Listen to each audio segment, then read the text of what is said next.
Hello, everyone.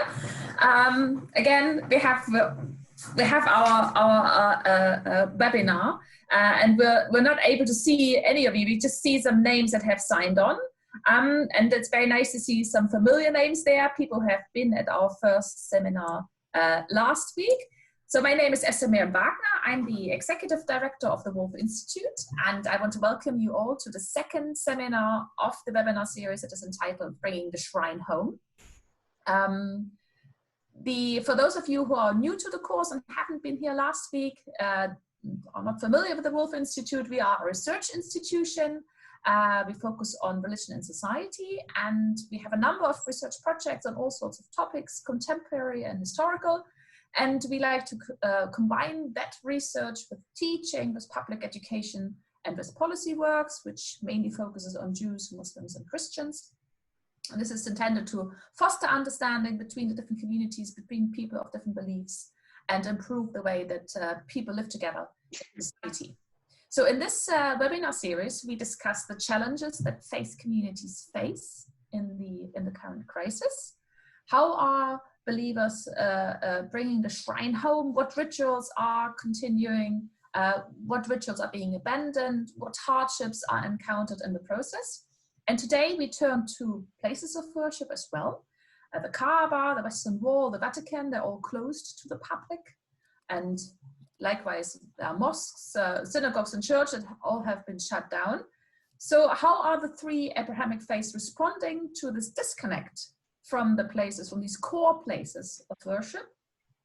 Has an opportunity emerged to turn our homes into private shrines. And here with us again are our, by now, three customary panelists. We have Alisa Simon, she's the Jewish co-chaplain of Cambridge University and a former MPhil student of the Woolf Institute and of the University of Cambridge. And she is the brain behind the operation, really. She came up with this idea. Then we also have with us Devin McLachlan, who is the Associate Vicar at Great St. Mary's in Cambridge. And our third panelist is Mohammed, who is the CEO of MAUR and an MPhil student of the Woolf Institute and the University of Cambridge. We also have in the background, working her magic, Tara Zamet, who's the communications officer at the Woolf Institute. So last time we felt that there was quite a thirst, quite a need for dialogue and questions. So we've asked our speakers this week to present for 5 minutes only on sort of the topic of bringing the shrine home. And this will then be followed by a slightly longer Q&A. We like to present topics in a very concise and a very accessible fashion at the Woolf Institute. So again, I will be have this little sign to indicate when speakers have only 2 minutes left and when they should better stop. And then on your screens, you'll have the option to send us any questions you would like us to ask, and I will read them out and direct them to the relevant speakers. So this week, we will open with Devin. Devin, over to you. Terrific, thank you. Thank you so very much. It's wonderful to be back, and it's good to see my fellow participants. So I've got 5 minutes, and Alyssa sent us some wonderful questions. Essentially what's going on at the Christian end, and I think it's a good experience for those of us who've been in positions of privilege to find ourselves saying what our particular group is doing as if we represent everyone. I can say at Great St. Mary's and the colleagues that I know both in the Church of England and other denominations, we're doing what we can. It's a lot of phone calls, emails, listservs, a lot of mental health check-in and resources, trying to get small groups together in our congregations via media like Zoom. A lot of work being carried by hospital chaplains. But except for the latter, it's all very wordy. Christianity has not uniquely, but a very peculiar embodied theology. And a large part of this is the Christian experience of the incarnation, of the eternal and uncreated Word of God made flesh in the person of Jesus Christ. And it's also because a lot of our foundational theology was developed in counterpoint to the anti-materialism of Gnosticism that rejected the material world as inherently disordered and evil. So not only do we believe, as Jews and Muslims do, that God created the universe ex nihilo from nothing, so that all matter is the creation of a loving God, we really lean into that. It's a very deeply physical faith. God's presence being incarnate in Jesus, that presence there some way in the bread and the wine of Eucharist, of the communion. Roman Catholics and Calvinists both believe something about that presence, although they'll express it differently. You still have Jesus saying in the scriptures, "This is my body." You still have that Christian tradition of a common cup and a common meal. The importance of laying on of hands, of physical touch in ordination, in confirmation, in healing prayer, that physical laying on of hands, the water of baptism, the embrace of peace. When we have to suspend all those physical connections between believers and the physical participation in those sacraments, those outward visible signs of an inward and spiritual grace, even being able to sing together without odd internet delays, is hard. It's very hard. In the Church of England, we've stopped all weddings, we've stopped baptisms, christenings, except in extremis. We've postponed all of our ordinations. We've had to develop special funeral services that can be used, expecting there won't be a congregation or very few people in a crematorium with very little time. We're live streaming communion, but only able to receive spiritually. And that last bit has brought up a huge discussion and a debate about the nature of communion. What happens if someone's putting their own bread and wine in front of the computer screen? Are you celebrating on behalf of a community or with them, although they're not there? Christian priesthood is weird. That's my deep theological message. Christians are weird. We have a priesthood, but no temple, or rather the temple isn't a building, it's the body of Christ. And that temple exists in this world only in the whole community of the faithful, which we also call the body of Christ. So being locked out of a church building doesn't change what I can do as a priest, although some of my colleagues are very frustrated because Church of England has gone beyond guidance to say priests also cannot pray privately in the church. It's the being separated socially and physically from others, which is the temple from which I feel locked out of. It's reaching through a glass darkly by telephone and Zoom and social media, or conversations from the pavement to an open window. Anglicans in particular are struggling in some ways around the sacraments. In an effort at the end of the religious violence of the 16th and 17th century, we became very circumspect and broad about how we express our theology of sacrament. We find ourselves conflicted about how we respond. We find that unlike some of our more Calvinist or Protestant or Roman Catholic or Orthodox brothers and sisters in Christ, we've left a lot of the language about sacrament intentionally vague. And we discover them in the living out, where praying shapes believing. We create liturgy, then we try to figure out the theology. That means that some of our quick decisions now are going to have long-term impacts after this pandemic crisis about how, as individuals in a church, we understand sacrament, community, priesthood, marriage, laying on of hands, healing, the work of the Holy Spirit. All of those things are having to be re-examined. And I think that's the nature for all of us of believing in a living God at work in the world. We keep having new questions and challenges. Thank you. Thank you, Devin. Thank you very much. So our next speaker is Mohammed. Hello all. Yeah, so things have obviously been changing quite drastically. In Southampton, one of the biggest mosques is called the Abu Bakr Mosque.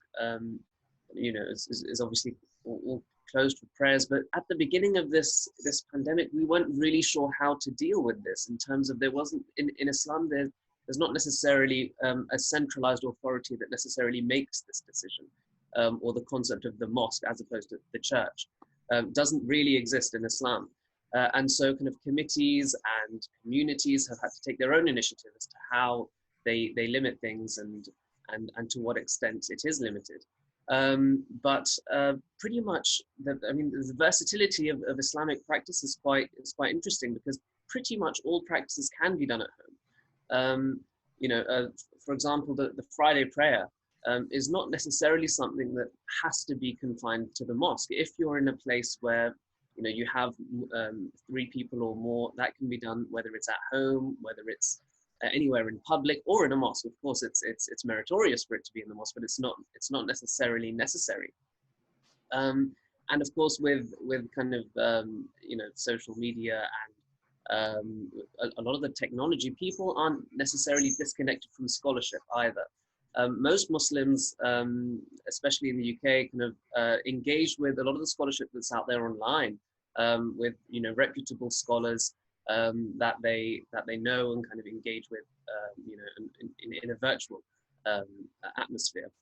I just thought it was quite interesting what Al-Azhar University kind of declared, and they do sometimes act as a kind of council of scholars that do people follow. And when they closed the university and the Great Mosque in Egypt, they said that this decision is based on the Islamic requirement of preserving people, and again that becomes the most paramount principle in Islam. Regarding certain practices like weddings and funerals, my own friend was due to get married in Southampton, and well, of course it was cancelled. But the Islamic wedding ceremony again is a little bit versatile in how people are dealing with this. So a nikah, which is the actual Islamic ceremony, all you need really is 2 witnesses and a dowry. So that can be done at home, that can be done anywhere, and an imam doesn't need to officiate it. That can just occur. So those happen, and then the walima, which is a kind of wedding party, can be delayed until further notice. And many people do that within a year after the Islamic marriage anyway. So many people have done that, my friends included, who have kind of been brave enough to get married. I think so that's regarding weddings, and then we also have the funerals, of course. There was quite a big member of our community who was a historian, a well-loved poet. He passed away about 94 years old, and the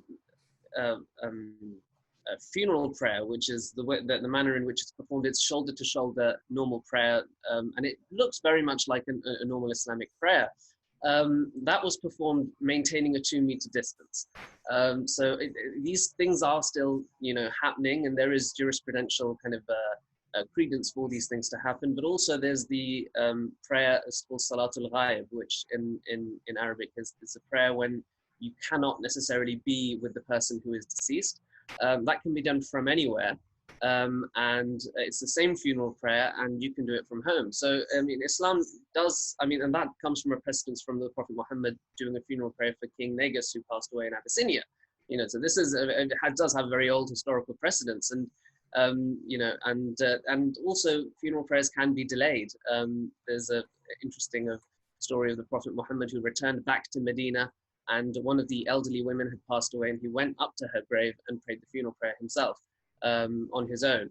So, that was a month after her death. So these things, there is a lot of jurisprudential, weight in Islam, and it's very versatile depending on the situation. And again, I would just say that now is really a time for people to practice themselves, for them to be introspective rather than, think about other people, and to think about how we, engage spiritually, ourselves, just focusing on us as individuals, as opposed to the communal, which of course we're lacking in this sense, but it's hopefully not going to happen for too long. Thank you, Mohammed. Our last speaker, our last panelist, Alisa. I'm not muted now, right? Yes, no, you're good okay. Now. Yes. So when we think about this concept, I think of bringing the shrine home. The first thing that came to my mind is a title that is From Worshippers to Zoomers, because in a way this is really going to reflect everything that has happened in relation to Jewish prayer and Jewish ceremony, and just what has happened in the pandemic, and that's what I'm going to focus on today. But really bringing the shrine home, what a believer is trying to do is to initiate the process where he hosts God, or he hosts a spiritual presence in his secluded setting. And so I think many people who are trying to pray now at home are creating spaces in their home that are more quiet. My father, for example, told me that he goes downstairs to pray now every day, to be in the sunshine.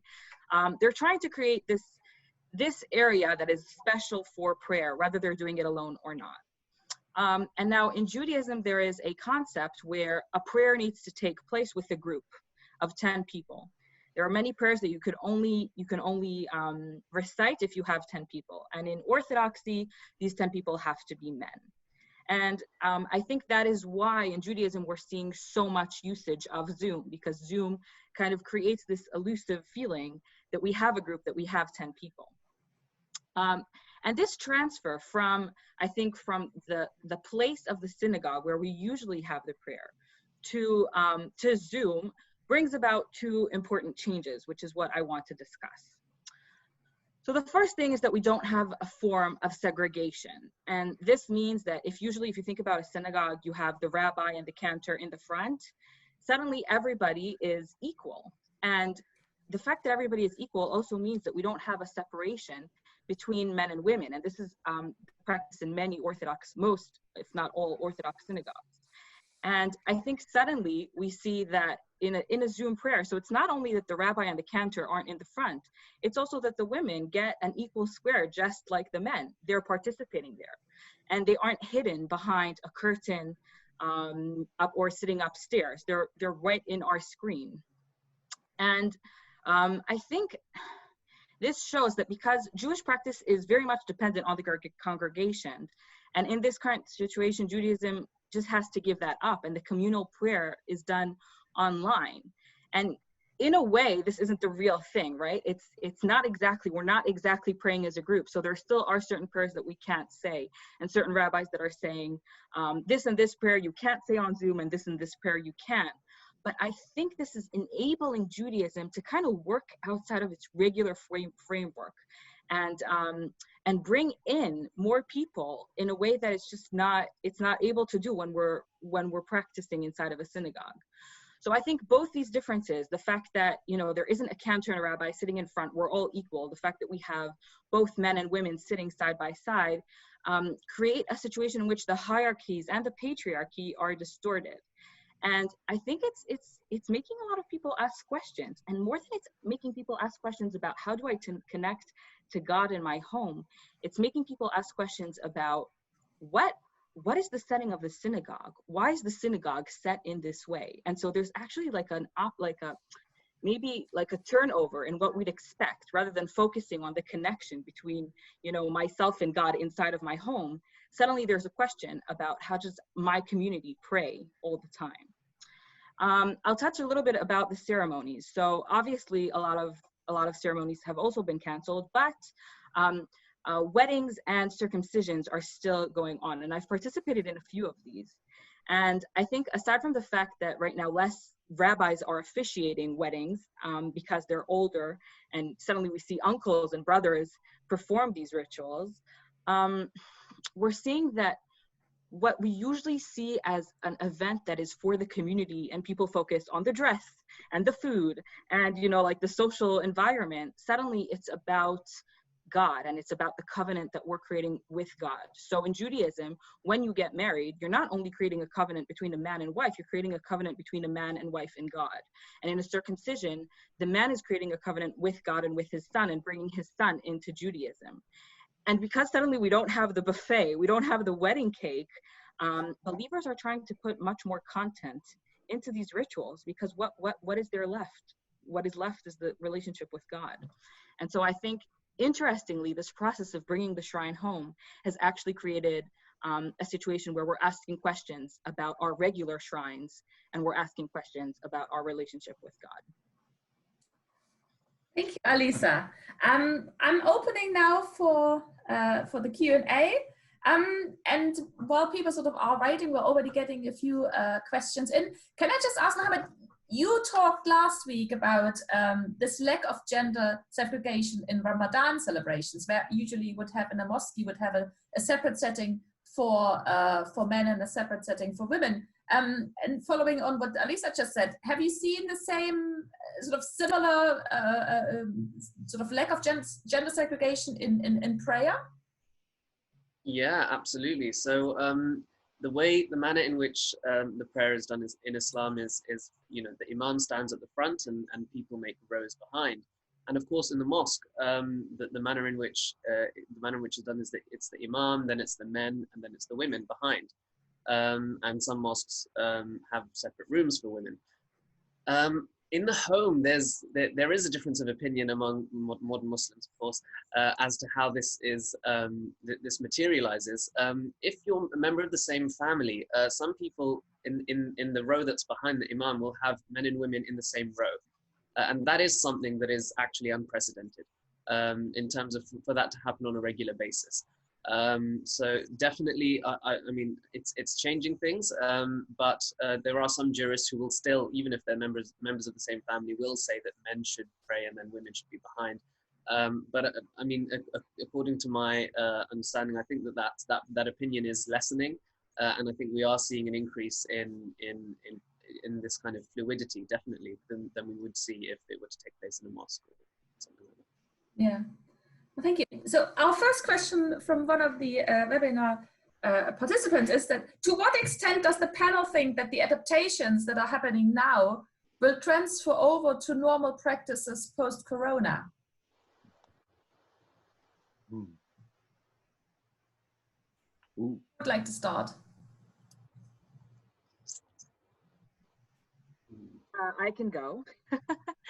I think in terms of, if I'm thinking about the Orthodox world and Judaism, I think two things we will see stay with us. I think the feminist wave that we're feeling now, that's actually, it's coming up also not only with ritual and prayer, which is what we're focusing on today. It's also come up in terms of ritual bathing, which is something that, you know, a religious Orthodox woman has to perform once a month in order to have intercourse with her husband. We're seeing like a great outcry about a lot of things that women have been doing. And so I think that in terms of like the expediation of the new feminist corona wave, I think that's going to stay. I think we're going to hear from more Orthodox women, even in like on the outskirts of the ultra Orthodox world, more questions about how things are set up, and that is not going to go away after COVID-19. The other things in terms of like the circumcisions and the weddings, I think that is inevitably going to leave. I will say that one thing that I think will stay is there will be a question, how much of a community in terms of number do you need in order to have a meaningful ceremony?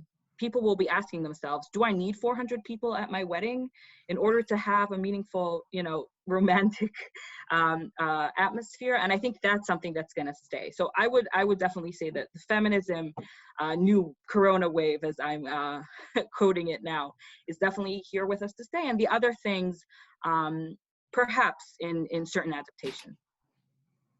Okay. Yeah, if I could just, yeah, I think that when it comes to like how I mentioned about the changing of prayer, that comes to juristic preference. So jurists will always go back to what the Orthodox the Orthodox opinion is in Islam. Whereas I think that there is now, or there will be, I think an understanding of what those differences can entail, and I think if difficult circumstances were to arise, I think people are generally more educated about the variety of opinion that's out there in Islam, and I think a lot of people have taken upon themselves to educate themselves about matters regarding religion, which I think is a really key thing that will fundamentally change the way that people engage with religion. Is that people aren't necessarily relying on imams or relying on the space of the mosque to do everything for them. Essentially, it's now upon themselves to create that in their own home, to know the necessary juristic opinions, to know the religious opinions, to know how these practices are going to come about yourself. And I think that has fundamentally changed and will continue. All right. Wikipedification of religion. I'm curious for all of us as well, building on that, what some of the generational impacts will be. I know some of my older parishioners are now finally getting on computers to connect with family, but it also means, it feels to me as we're reaching, at least in, my particular congregation, we're reaching younger members of the congregation who, when we were just a big building with a fancy choir, might be coming, but couldn't break into that inner circle of longtime members. And now they're some of the most active people on our online sources, and what that generational shift will look like. Children being involved in different ways, and parents having to do religious education of their children at home rather than hoping the professionals will do it on a Sunday morning. So I'm curious, as we look at gender and authority issues, we're also looking at generational participation in religious communities, particularly more conservative communities that have been hierarchical generationally. All right, thank you. We have one question from Hamza specifically to Alisa. Alisa, you said that the Orthodox views that there should be 10 men, the minyan. Are there any other views in relation to this? This is the question he asked. And actually, how is the minyan being dealt with now? Yeah, so first of all, in the denomination, so if we look at like conservative or Reformed Judaism, you do not need 10 people. There are now in denominations between, I'd say, Orthodoxy and conservative members of Judaism, there is the feeling that we need 10 men and 10 women. So people are like playing around with what exactly is a group. I will say that the number 10 still holds meaning for both Reformed, conservative, Masorti, Orthodox, whatever it is. The number 10 is like a sacred number in Judaism. So that's just about the minyan. I think the idea is that the group has a power to get to God or to build up or prayer in a way that an individual can't do alone. And that's very much, you hear this backing, you hear this statement again and again in Jewish decrees and in the Gemara and just over and over again from the rabbis. So it really is an idea that alone you can reach God only to a certain extent, and when you have a group that comes together, it kind of like comes up and makes you fly. So I think that's the idea of the group. Yeah. All right. Thank you, Lisa. We have another question. Are there possibly advantages to having this time of more personal prayers, or are we really just making the best of a bad situation?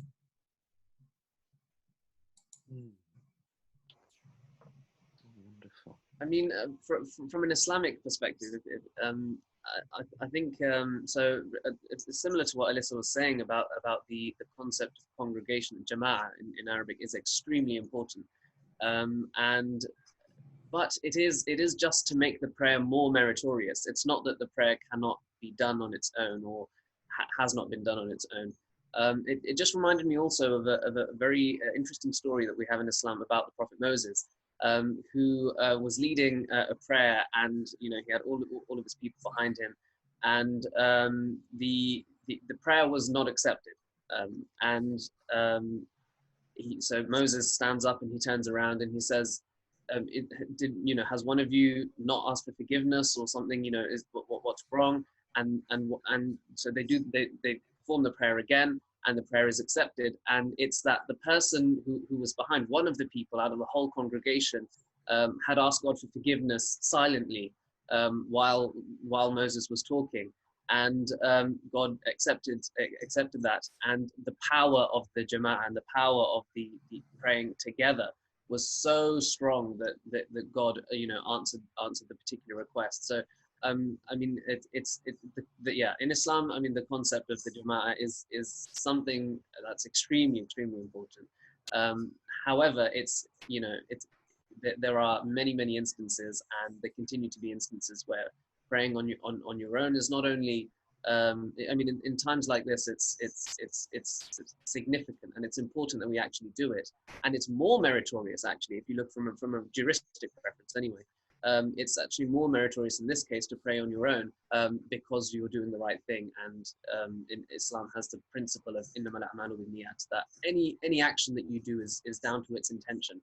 So if there is a reason for you not being able to complete something, and you're doing it for the greater good, you will actually be rewarded for that, as opposed to losing out in deeds or anything like I love that, and it makes me think, and in terms of the long-term pieces as well, you know, can't do much about what we could have done, although I've always got a list of could haves, and one of them is that responsibility to constantly help congregations learn about the private and personal and throughout the week practices of prayer and spirituality.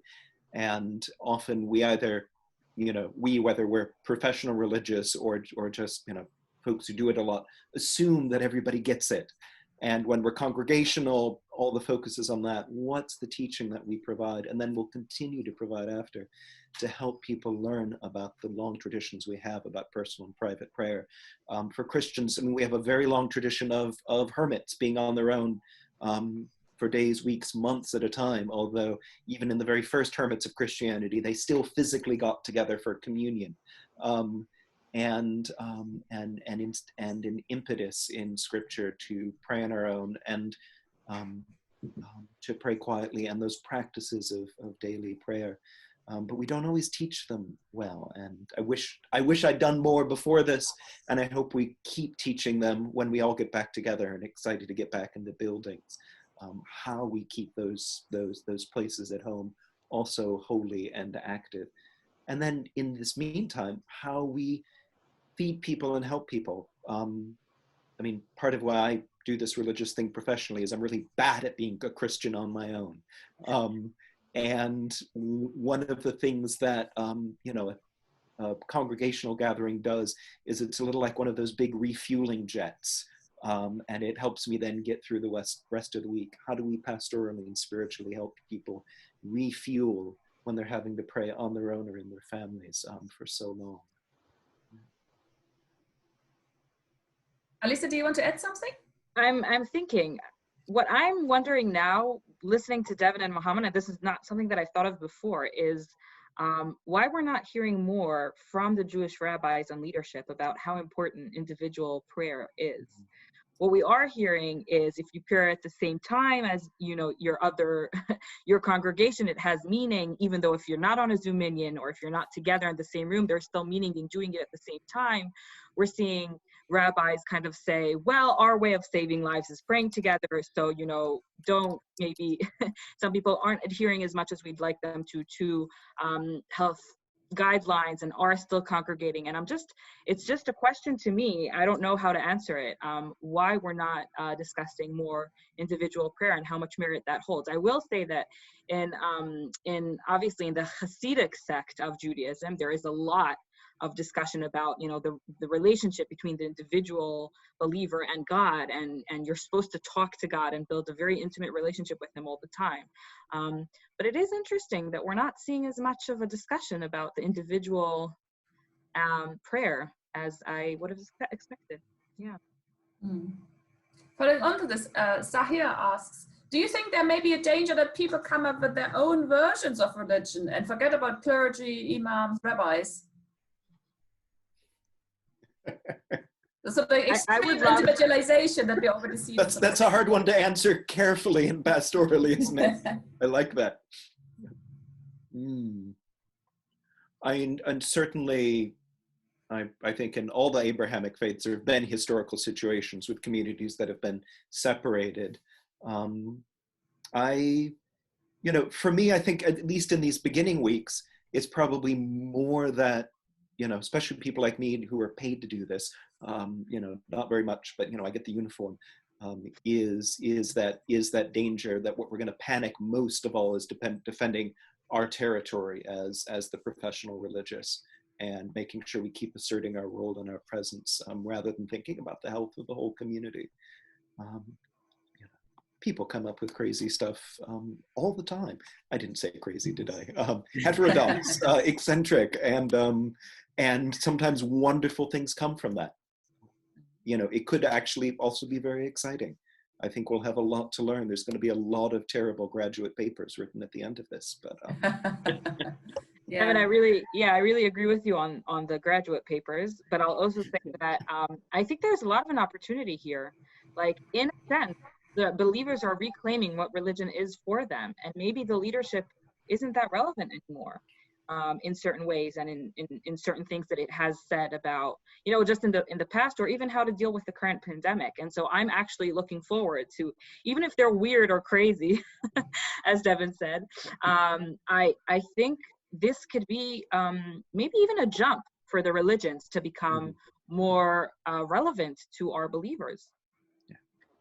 Yeah, I think also if we look at kind of from a historical perspective anyway, leaders and religious figures have not been a constant necessarily. People they change, and they change from sect to sect, and they change from style to style, and from individual to individual. What remains the same are the believers who follow that religion, and that is the constant. So the religious figures may indeed change, and that's fine. But the constant in any religion really are the people who are following and observing that religion. So I think that should be the focus, and that is now becoming the focus once again. And I think that it's as opposed to labeling it as a danger.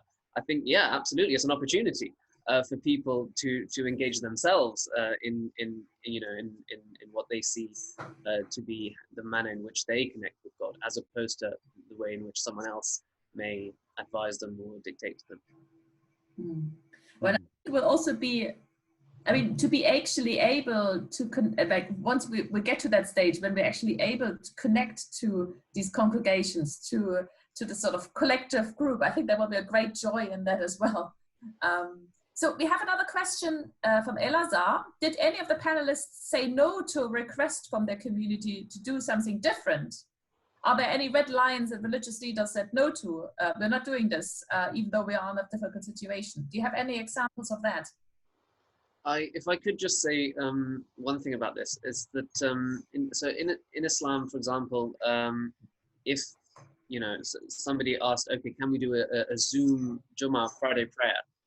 That actually cannot exist, because it doesn't actually, you have to be in physical presence with a group of more than 3 people. Otherwise, it actually physically doesn't exist, and it's not a Friday prayer. That doesn't mean that you can't watch a Friday prayer if you want to, but you are officially exempt from it. It's no longer obligatory upon you.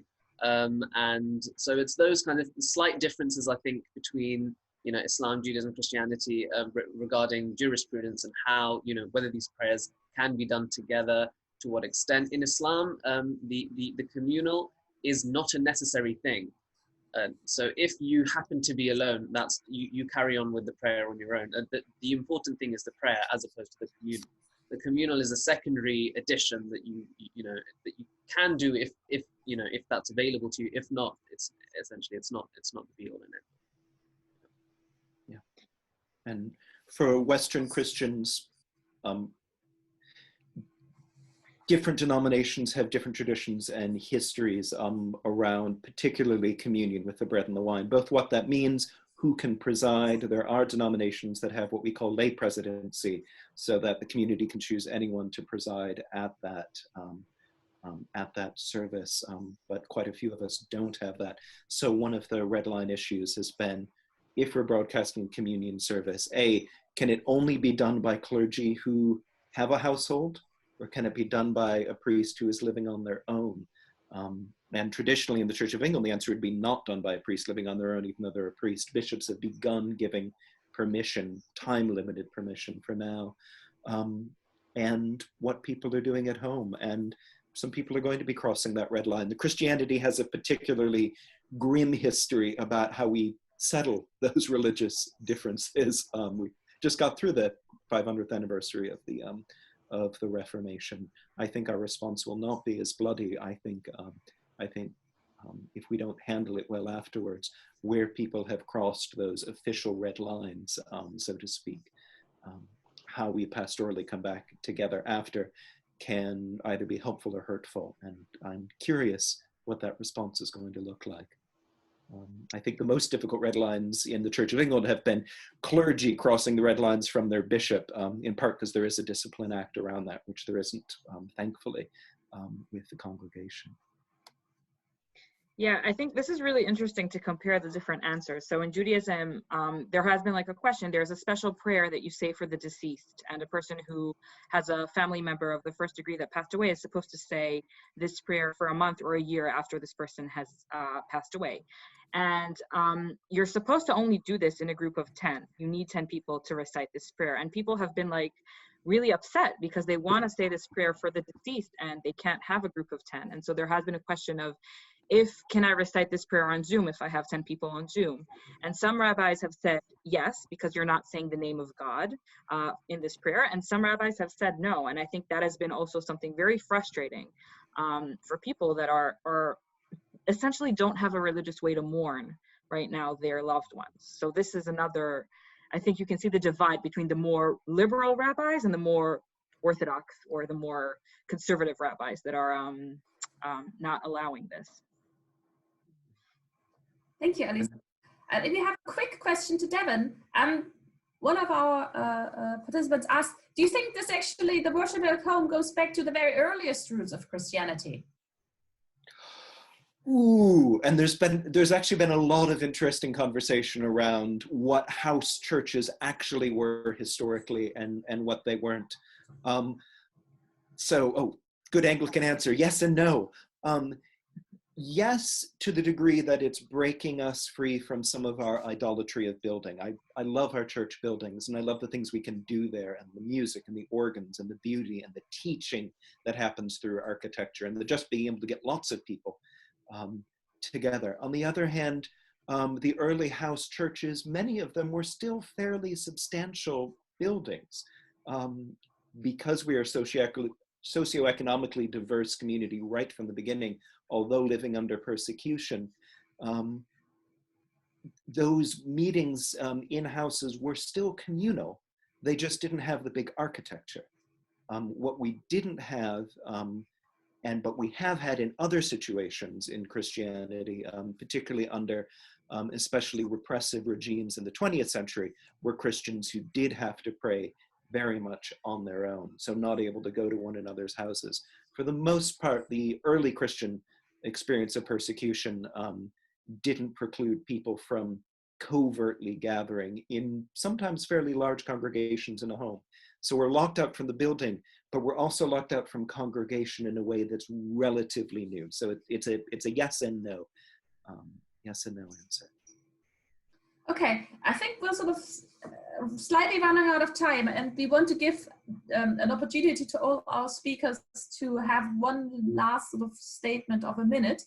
But I want to sort of sum up some of the open questions that we have, so maybe you can reflect that in your final statement as well. So one of our participants, Zahir, he asked, do you think Corona is going to be remembered as a blessing or a curse from a religious angle? Hasna asked, she really enjoyed this session, and she sort of refers to Alisa's statement about hierarchy and patriarchy being extorted. Is this something that sort of is problematic for your particular groups? What are the implications for mission? We've been asked. Some faiths have specific rules about burial practices, such as burying the deceased quickly. Has this been affected by the virus? So these were some of the remaining questions that we've had. But I'm now handing over to final statements from all of you. I think we'll start with Devin again. You're still mute. Yes, sorry. I was trying to unmute myself. We did it at the same time. Thank you. Oh, there's some good questions in there. It's throwing me from my summarized minute. When this pandemic first began, and we were all thinking, oh, it's going to be about hand washing. One of the memes that was out there was people wondering, so were the rest of you not washing your hands all the time anyway? I do wonder, I think there is a whole skill set that our communities might be gaining, whether it's technological prowess, whether it's praying at home, whether it's noticing and therefore valuing things about our faith, our practice, our buildings, our communities, as difficult as they can be, how much we actually love them by having been away from them. So there might be an opportunity for an outpouring of love and a developing of some wonderful skill sets. I think there are going to be some hard questions, and people are going to respond to grief and trauma in complicated ways. And I think religions will end up bearing some of the brunt of it. And that happens in helping professions. When you're there helping at the end of the trauma, it's often the helpers that then also get to take all the pent up disappointment, grief, and anger. And I think religious groups, clergy, buildings are going to face disappointment about why we weren't visiting, why we couldn't take funerals. There's going to be sorrow and grief and anger, and how we respond to those negative emotions that people have been holding on is going to be as important as how we celebrate the coming back together and the love when this is all over. Okay, Mohammed? I'd just like to say that in Islam the body, the human body, is an amana, which means that it's a trust that we've been given. It doesn't belong to any person. So we don't own our bodies. God ultimately owns us, and we have to take care of ourselves. Really, I mean the body doesn't belong to the individual. It belongs to God. We are the caretakers essentially for as long as our soul is in our body. And I think that's particularly pertinent at this moment in time when we think about, especially other people as well. We have to take care of ourselves. We have to take care of others. That's an amana. It's a trust sacred trust that we've been given by God. So I think I think also when people come back together afterwards, I think there will be a rejuvenation of what the individual can achieve. People will be more ready, in my opinion, and more able to take on certain religious duties themselves without necessarily engaging with an imam or a community of people, which I think is a good thing, because people are able to learn and put their own understanding into practice, which I think is brilliant. And when people get together, then there'll be a sharing of these ideas that people have come up with in this difficult period, and I think it would be an excellent time for people really to share those thoughts and what they did in quarantine regarding each different religious issue, and people may have come up with different solutions regarding different jurisprudential kind of views, and it will be interesting to have that discussion because I don't think it's been had in the modern age. Alisa? Thank you. So I'll just track back a little bit into why I think this series has been important. I think that we've discussed a lot about like the inner discussion in each religion, what is happening in Christianity, what is happening in Islam, what is happening in Judaism. But I think my final thought and comment is that a lot of the same patterns we're seeing happening in these three faiths. And perhaps for me, it's what are we going to come out with from this pandemic? I hope there will be more interfaith engagement and an opportunity to learn from how the different faiths responded to the fact that we had to bring our shrines home, to the fact that our communities were a little bit shattered in this really long and upsetting time.